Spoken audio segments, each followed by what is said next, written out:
Welcome to The Inner Strategy, the blueprint behind bold leadership.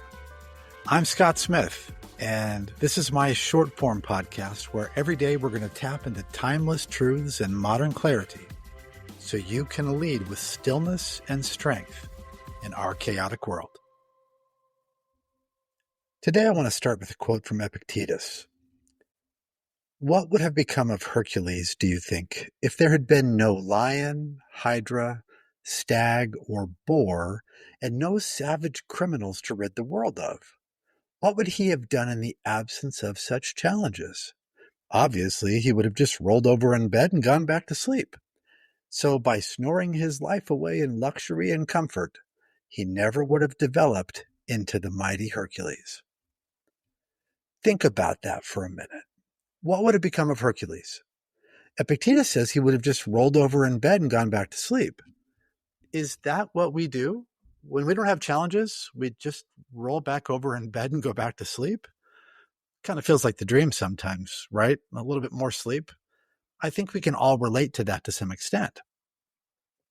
I had a call with a friend last week, and she shared with me this absolutely horrifying, incredible story about her neighbor's house catching on fire. Literally flames, sirens, complete chaos. Now, her home didn't burn down, but the smoke damage, they had a shed that got wrecked, insurance. There are always delays in insurance processing and paying out. It's just the nature of insurance, right? Well, all of that was her problem now. Her neighbor's house caught fire. She didn't cause it. She couldn't stop it, but now she has all of the problems to deal with. All because her neighbor's house caught fire, but she still has to lead through it. We all want peace in our lives. At least that's one of my primary focuses. I really want peace, but peace doesn't actually build anything. Challenge builds things. Resistance builds things. Fire builds things. In the destruction, fire helps to recreate life. I remember once years ago when I was a kid, my parents and I were driving through a part of Western Canada. And the week before, there had been this lush forested area, so green and beautiful. And then the following week, when we drove back through, it had all burned out.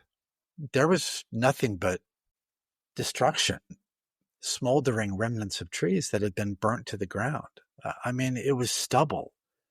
It looked like a war zone. There was just nothing left. But then the next year or the year after, when we came back through, there was so much new growth.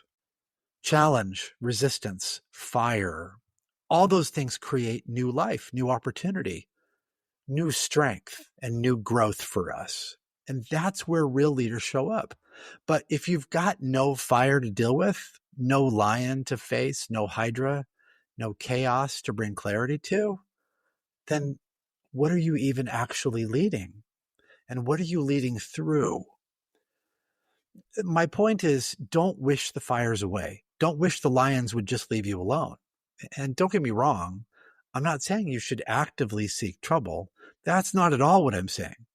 But when those things come your way, because they inevitably will, train yourself to ask, when they come, why? What strength is this here to reveal in me? Ask that question. See, that's what Epictetus was really saying. Your greatest growth doesn't come from comfort. It comes from what forces you to step up, what forces you to step into your strength, into your power, what forces you to lead. The fire next door, that's a very real problem, but it isn't just a crisis. It's an invitation to lead. For my friend, it's her invitation to lead. Those fires are your invitation to lead. Sometimes that means you're going to lead yourself, which is the first place you have to start.